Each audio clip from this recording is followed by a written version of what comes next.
তুমি দোয়া কইরা দাও, আজকের পর থেকে আর মনে হয় তোমার সঙ্গে সাক্ষাৎ হবে না। মা তখন বলতেছে, বাবা যা, আল্লাহর নবী মুহাম্মদুর রাসূলুল্লাহ সাল্লাল্লাহু আলাইহি ওয়াসাল্লামের ইজ্জত রক্ষার জন্য যা। হাসরের ময়দানে তুমি যদি মৃত্যুবরণ করো, এই জন্য হাসরের ময়দানে আমি শহীদের মা হয়ে উঠতে পারবো। সুবহানাল্লাহ। মুসলমান ভাইরারে আমার মায়ের কাছে এসে বলে, মা জীবনে কত সময় তোমাকে মা বলে ডেকেছি গো মা। আমি যখন সকালবেলা বাসা থেকে বের হয়ে যাই, ওগো মা তোমার কাছ থেকে বিদায় নিয়ে যাই, আবার সন্ধ্যাবেলা তোমার কাছে প্রত্যাবর্তন করে চলে আসি গো মা। আজকে এমন একটা বিদায় দাও, আমার নবীর দুশমনকে হত্যা করার জন্য যাই, আর হয়তো আমি আর ফিরে আসব না। মা তখন কপালের মধ্যে চুমু খেয়ে বললেন, ইলমুদ্দিন যাও বাবা, আমি মা হয়ে আমার সন্তানকে নবীর মহাব্বতে আজকে পাঠায়া দিলাম। সুবহানাল্লাহ। কি কথা বলেন, ঠিক কিনা? যেই নবীকে যখন ভারতের মহাত্মা গান্ধী যখন প্রেসিডেন্ট নির্বাচন করতে যাচ্ছেন, তখন তাকে জিজ্ঞাসা করা হয়েছিল, আপনি যদি প্রেসিডেন্ট হন তাহলে আপনার সামনে রাষ্ট্র পরিচালনা করার ক্ষেত্রে আইডল কাকে মানবেন?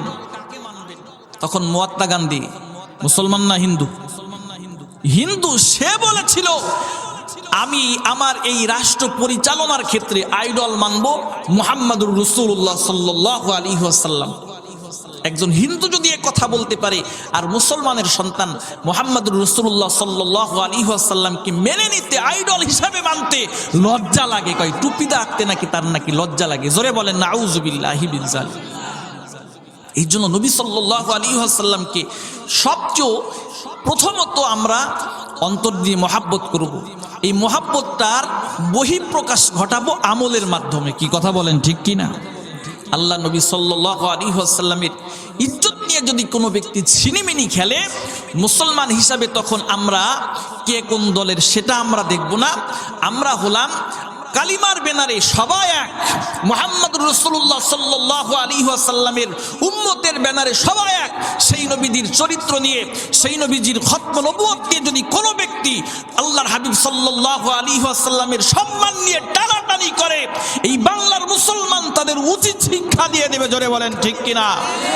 আমাদের পাওয়ারে যারা আছে তারাও মুসলমান, তারাও ইসলাম ধর্ম মানে, তারাও এই সমস্ত আমাদের বাংলার জমিনের মুসলমানেরা যদি টুপিরা দাড়ি নাও রাখতে পারে, নামাজ নাও রাখতে পারে, নামাজ নাও পড়তে পারে, রোজা নাও রাখতে পারে, কিন্তু আল্লাহর নবী সাল্লাল্লাহু আলাইহি ওয়াসাল্লামের চরিত্র নিয়ে কেউ যদি আঘাত আনে, খতম নবুয়তের উপর যদি আঘাত এনে কথা বলে, এই বাংলার জমিনের মুসলমান কে কোন দলে করে তখন আর দেখবে না, বরং সকলে ঐক্যবদ্ধ হয়ে ওই আল্লাহর নবীর দুশমনের বিরুদ্ধে মাঠে ময়দানে নামতে বাধ্য হয়ে যাবে। কি কথা বলেন, ঠিক কিনা? এটাই আমাদের ইমানের বহিঃপ্রকাশ। কি কথা বলেন, ঠিক না? এই জন্য আল্লাহ নবী সাল্লাল্লাহু আলাইহি ওয়াসাল্লামকে আমরা আমাদের জীবনের চেয়েও বেশি মহাব্বত করব। এখানে যদি আল্লাহ নবীকে কেউ গালি দেয়, আপনারা মেনে নেবেন? খতম নবুয়তকে অস্বীকার করে মেনে নেবেন? কেউ মেনে নেবেন? আল্লাহ নবী সাল্লাল্লাহু আলাইহি ওয়াসাল্লামের ইজ্জত এত বেশি।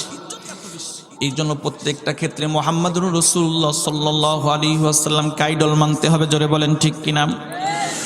মুসলমান ভাইরারে আমার, কোন ব্যক্তি যদি মুহাম্মদুর রাসূলুল্লাহ সাল্লাল্লাহু আলাইহি ওয়াসাল্লামকে আইডল মানতে পারে, আল্লাহ পাক রব্বুল আলামিন তার দুনিয়ার জগৎ উজ্জ্বল করে দিবে, আখিরাতের জগৎ উজ্জ্বল করে দিবে। সুবহানাল্লাহ।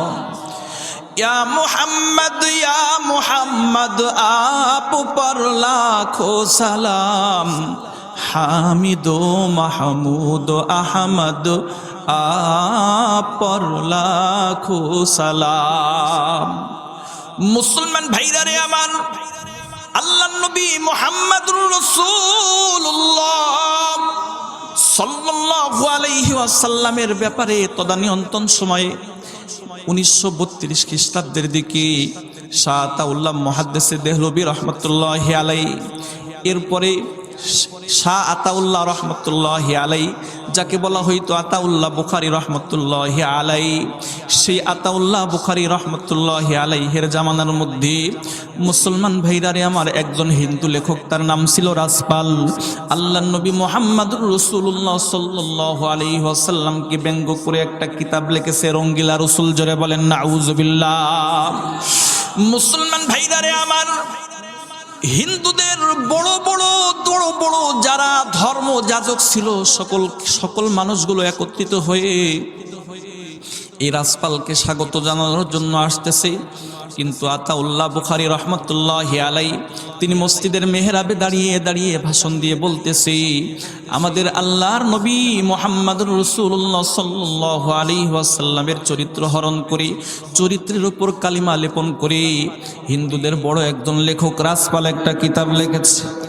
এ মুসলমান, তোমাদের মধ্যে কি এমন কোন যুবক আছো, আল্লাহর নবী মুহাম্মদুর রাসূলুল্লাহ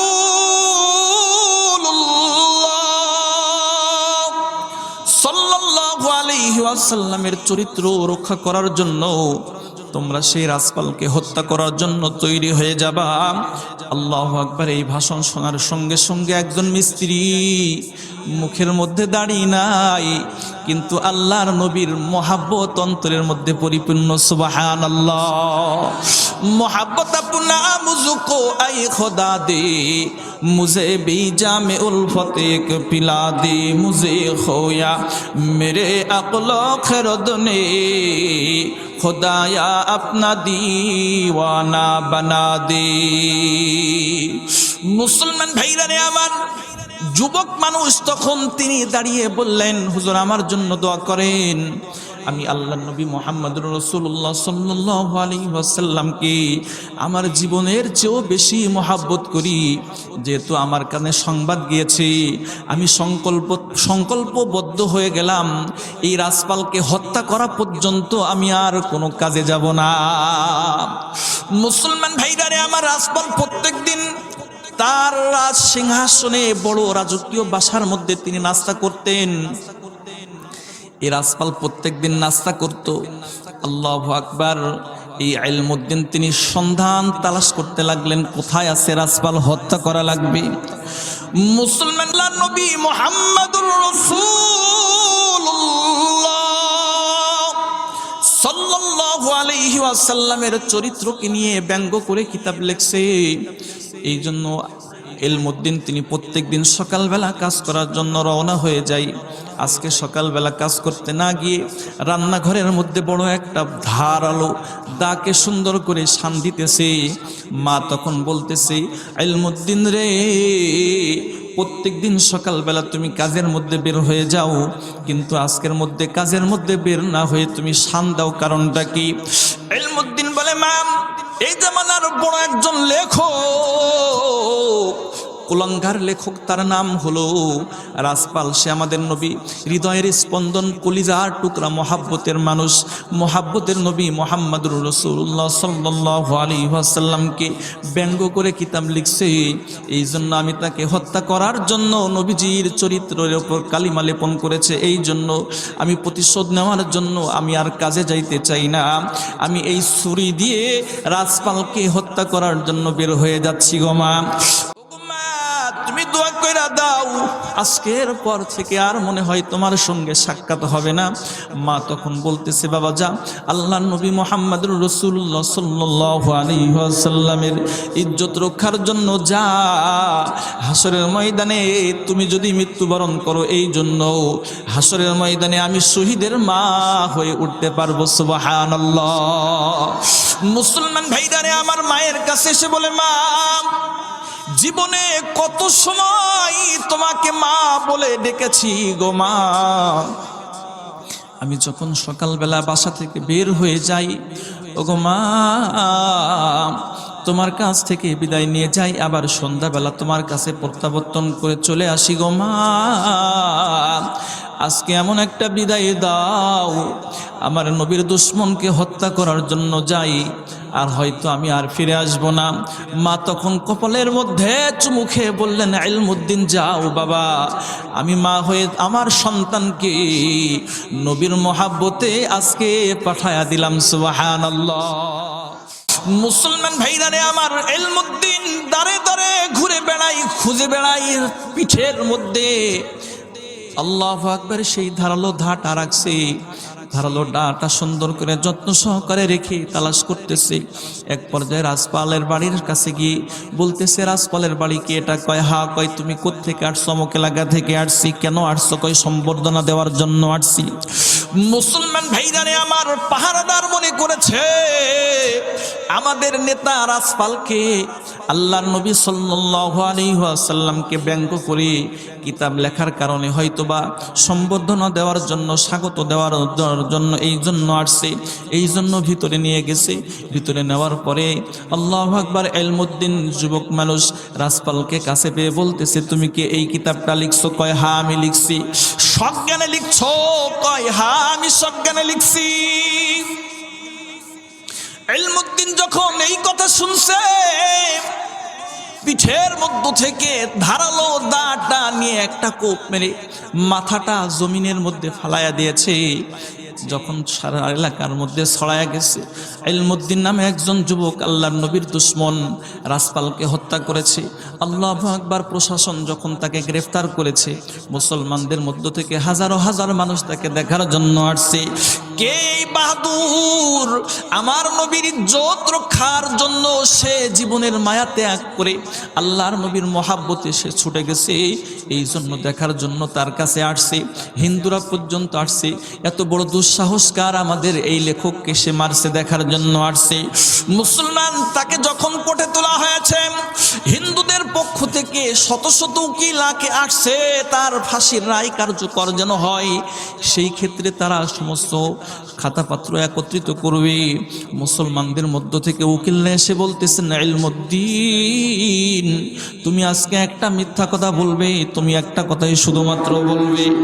রে ইলমুদ্দিন, তোমাকে যখন আমরা জিজ্ঞাসা করব, ইলমুদ্দিন তুমি যখন হত্যা করেছিলে, তুমি কি সজ্ঞানে ছিলে, সচেতন ছিলে?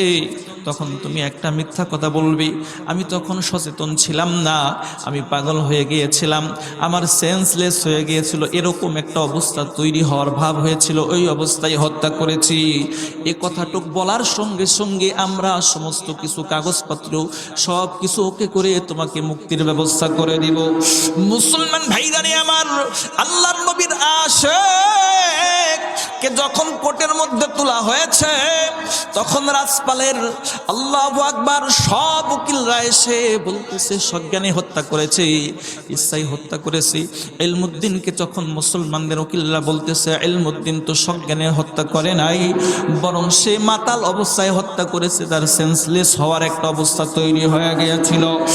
মুসলমান ভাইরানে আমার, ইলমুদ্দিনকে যখন মুসলমানদের উকিলগুলো জিজ্ঞাসা করে, ভাই বলো, তুমি আজকে বলো, এই কথাটা বলো, তখন ইলমুদ্দিন তখন বলতেছে, আমি খোদার কসম করে বলি, আমি স্বেচ্ছায় সজ্ঞানে আল্লাহর নবীর দুশমনকে হত্যা করে ফেলেছি। মুসলমান ভাইরারে আমার, কি দুঃসাহস দেখাইছে! হিন্দুরা বলতেছে, মুসলমানরা বলতেছে, কি মহাব্বতের বহিঃপ্রকাশ ঘটাইছে! সে জীবনের মায়া ত্যাগ করে আল্লাহর নবীর দুশমনকে হত্যা করেছে। আল্লাহু আকবার। এক পর্যায়ে তার ফাঁসির রায় যখন জজ সাহেব লিখে দিচ্ছে, বিচারের আইনে যখন হবে, মুসলমানদের উকিলগুলো বলতেছে, ইলমুদ্দিন তুমি যদি একটা মিথ্যা কথা বলতে, তোমার জীবন রক্ষা হয়ে যেত। মুসলমান ভাইরারে আমার, ইলমুদ্দিন তখন বলেন, আমি যখন কোর্টে উঠব, কোর্টে ওঠার পূর্বে আমি যখন ঘুমায়েছিলাম, ঘুমের ঘরে স্বপ্ন দেখি আল্লাহর নবী মুহাম্মাদুর রাসূলুল্লাহ সাল্লাল্লাহু আলাইহি ওয়াসাল্লাম জান্নাতের গেটের সামনে দাঁড়িয়ে আছে, আমি স্বপ্ন দেখতেছি। আর আমার এটা কেলমুদ্দিন রে, আয় রে আমার কাছে আয়, আমি তোর অপেক্ষায় জান্নাতের সামনে দাঁড়ায় থাকলাম। আমার দুশমনকে হত্যা করেছো, তুমি দুনিয়া থেকে আসার সঙ্গে সঙ্গে আমি স্বাগত জানিয়ে তোমার সঙ্গে জান্নাতে প্রবেশ করব। সুবহানাল্লাহ।